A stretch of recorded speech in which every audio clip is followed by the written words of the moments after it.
perturbé. Donc il me semble, oui, Eugénie c'est même un prénom, ça veut dire bien-né, comme quand on va voir un bébé où tout s'est bien passé, alors on félicite la maman à la clinique, on dit ah c'est le plus beau bébé du monde, et elle répond dans un sourire évidemment. Tout le monde veut avoir un beau bébé.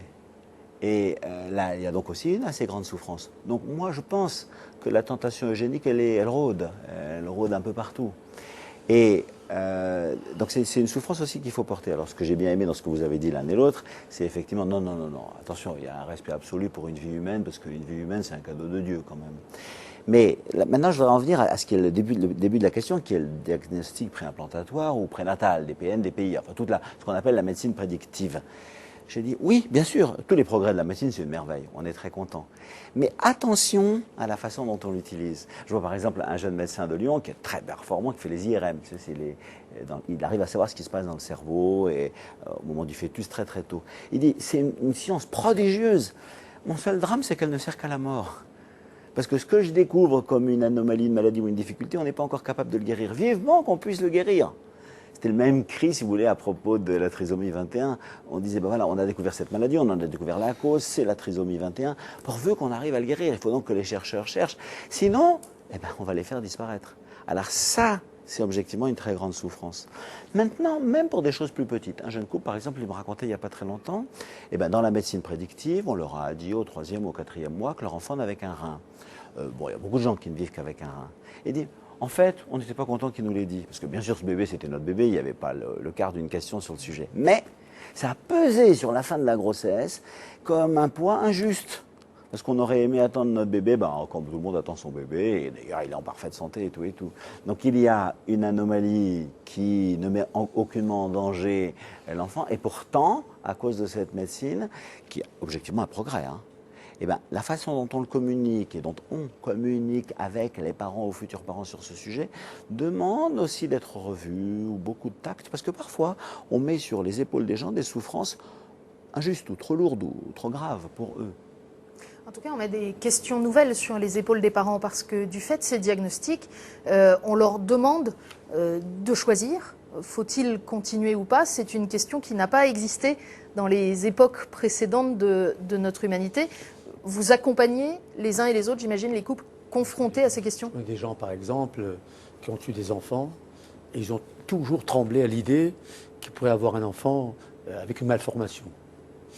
Et il m'a dit, quelqu'un m'a dit, voilà, j'ai 4 enfants, Dieu merci, tout va très bien, mais chaque fois, dès que l'enfant est né, je dis, la première question, je ne pose pas si c'est un garçon, c'est une fille, je dis, est-ce que tout va bien? Il a ses doigts, il a ses pieds, tout est bien arrangé.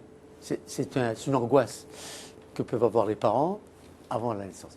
C'est pour ça qu'il vaut mieux ne pas chercher à avoir une médecine prédictive ou préventive ou quoi que ce soit. Il faut laisser le mystère s'installer. Puis après, quand les choses viennent, eh bien, il faut avoir la volonté et la force de pouvoir les affronter. Et notre rôle à nous, c'est de soutenir et d'aider. Un certain temps, ça dure un certain moment. Puis après, il y a comme l'amour des parents vis-à-vis d'un enfant qui vient de naître, même avec ses défauts ou avec ses malformations. Et ils ont pour eux un amour extraordinaire. Ouais, moi, j'aimerais savoir, il nous reste quelques minutes, Samuel, j'aimerais savoir, avant qu'on se quitte, on voit qu'il y a des différences d'approche entre vos 3 traditions, avec un grand respect pour la vie, mais des questions qui se posent sur quand est-ce qu'elle commence, sur les circonstances particulières qui peuvent poser questions. Est-ce qu'il y a, dans le cadre du débat bioéthique en France aujourd'hui, un point ou des points sur lesquels vous vous sentez tous les 3 fondamentalement d'accord, et d'accord pour porter un message que vous jugeriez essentiel dans ce débat de société? En 2 mots, je veux dire, à mon humble avis, la vie de la mère prévaut par rapport à celle du fœtus. Je crois que là, nous sommes tout à fait d'accord, j'espère. C'est-à-dire que dans le cas où une femme est enceinte et que le fœtus peut provoquer la mort de la mère, ou au moment de la naissance, il y a une difficulté, soit que c'est la mère qui vit, soit c'est l'enfant qui vit, quel est le choix? Que devons-nous faire? Alors, M. Gassi nous disait tout à l'heure, le problème est clair. Ça, on est d'accord. C'est la mère qui a dans l'Église catholique aussi? Non, dans l'Église catholique, on envisage aussi la solution inverse. Il y a une femme qui dit ma vie ne vaut pas plus que la sienne. Si cet enfant est vivant, eh ben, pourvu que moi on arrive à me sauver après. Et c'est pas. Bon, parfois ça a marché d'ailleurs.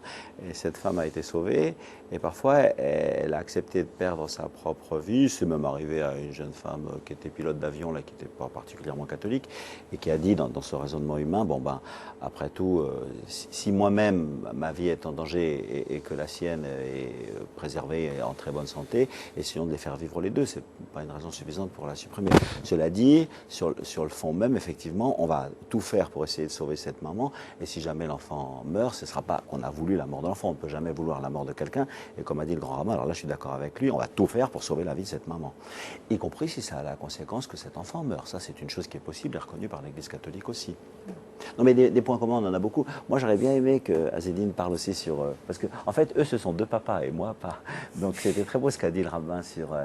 quand un papa attend son enfant, vous avez cité un exemple très joli d'un monsieur qui avait 4 enfants et qui à chaque fois se posait cette question. Et si jamais était arrivé un enfant handicapé... C'était peut-être de moi que je parlais, je ne sais pas. Ah bon? Oui, mais de toute façon, vous l'auriez aimé. En fait, vous dites, il l'aurait toujours aimé, quoi.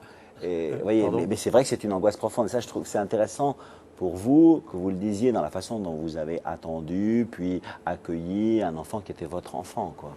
Ah ben oui, ça c'est une naissance, c'est un cadeau de Dieu. Avoir un enfant, il n'y a pas plus grande joie dans la vie que d'avoir un enfant. Vous avez vous-même vous projetez sur cet enfant. Qu'est-ce que vous voulez que je dise? C'est le paradis, avoir un enfant. Non, mais ça me fait penser à la phrase de Jésus quand il dit, vous savez, je suis venu pour qu'ils aient la vie et qu'il y ait la profusion ou en abondance. C'est vrai que c'est une de nos plus grandes joies, quoi. Curieusement, on a fini par ça, parce que ça, en écoutant le grand le cardinal, ça m'a rappelé l'histoire d'Abraham, en fait, qu'il a eu, pour nous musulmans, il a eu son premier fils. Pour nous, c'est Ismaël, qu'il a eu pratiquement à 80 ans, 85 ans. Vous imaginez l'amour avec lequel il va entourer ce petit enfant. Et quelques mois après, il va vivre les pires des épreuves qu'un papa ou qu'un parent puisse vivre. C'est que Dieu va si tu es véritablement soumis, tu dois tuer ton amour pour l'amour de Dieu. Et donc, voilà, avoir un enfant, c'est quelque chose d'extrêmement important.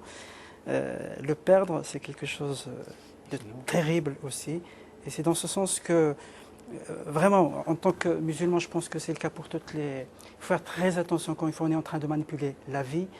Il faut absolument qu'il y ait le consentement éclairé des parents dans tout ce que nous devons faire. Il faut absolument qu'ils sachent ce que la science leur permet de faire et les exigences de leur foi. Comment, pour être conforme à sa propre foi, il faut encadrer aussi la science. Il ne faut pas qu'on puisse accepter, qu'on puisse faire n'importe quoi. Il faut faire attention à la marchandisation, etc. Dans ce cadre-là, je pense qu'il y a pas mal de choses qui sont... Peut-être là-dessus, vous pouvez vous retrouver sur Si ce vous fait que les permettez, scientifiques seuls... Rien qu'un mot pour dire, il ne faut pas qu'avec certain enthousiasme qu'on a pour les enfants, que l'on a et le plaisir que cela donne, considérer que si on n'en a pas, c'est une malédiction. Attention. On l'a dit tout à l'heure. Il faut le répéter quand même, c'est important, parce que la Torah, la religion, elle est là pour soutenir les gens et non pas pour les déprimer, hein, et pour que chacun accepte sa situation comme un don de Dieu, quoi qu'il arrive. Mais sur ce que vient de dire Azedine Gassi, sur l'importance d'un consentement éclairé des gens qui sont concernés par des questions liées à ces techniques médicales diverses, est-ce que les scientifiques seuls, aujourd'hui, peuvent poser le cadre dans lequel s'exercent ces pratiques, ou est-ce qu'à votre avis, il faut d'autres disciplines autour des scientifiques ? Évidemment non, vous voyez. Ce qui est assez intéressant avec la bioéthique, les assises nationales de la bioéthique, c'est qu'on nous a désigné 3 villes. Bon, alors moi j'étais frustré parce que j'ai dit, pourquoi il n'y a pas Lyon. Rennes, voilà, et pourquoi pas Lyon. Et en fait, je m'aperçois que partout, à Lyon, l'autre jour j'étais dans la Drôme, à Crète, etc. Dès qu'on fait un débat de bioéthique, il y a des foules de gens qui viennent. Tout le monde est intéressé. Tout le monde dans sa famille vit cette souffrance de la stérilité, cette souffrance d'un enfant handicapé, cette souffrance de ci et de ça. Et au fond, c'est une question qui concerne la France entière, toute notre société, croyants, pas croyants, etc. Et sur ce sujet, je m'aperçois que c'est une très bonne idée des assises nationales de la bioéthique parce que nous avons à chercher ensemble. Vous voyez, nous avons à approfondir ces questions parce qu'elles nous touchent au plus intime de nous-mêmes. Et donc, c'est pas une question qu'on va laisser aux législateurs. C'est pas une question qu'on va laisser seulement aux scientifiques. Et la pression du scientifique et tout, laissez-nous un peu exprimer notre liberté. Laissez-nous dire, au fond, ce que j'ai beaucoup aimé dans ce qu'a dit Azedine tout à l'heure avec l'exemple d'Abraham, c'est de dire comment, si je peux le résumer, hein, amour et souffrance se mélangent toujours. Quand ce petit bonhomme arrive, quelle joie considérable, mais la souffrance est si proche. Donc il faut bien sûr que nous essayions de lutter contre la souffrance, mais jamais au prix de la vie. On ne va pas, pour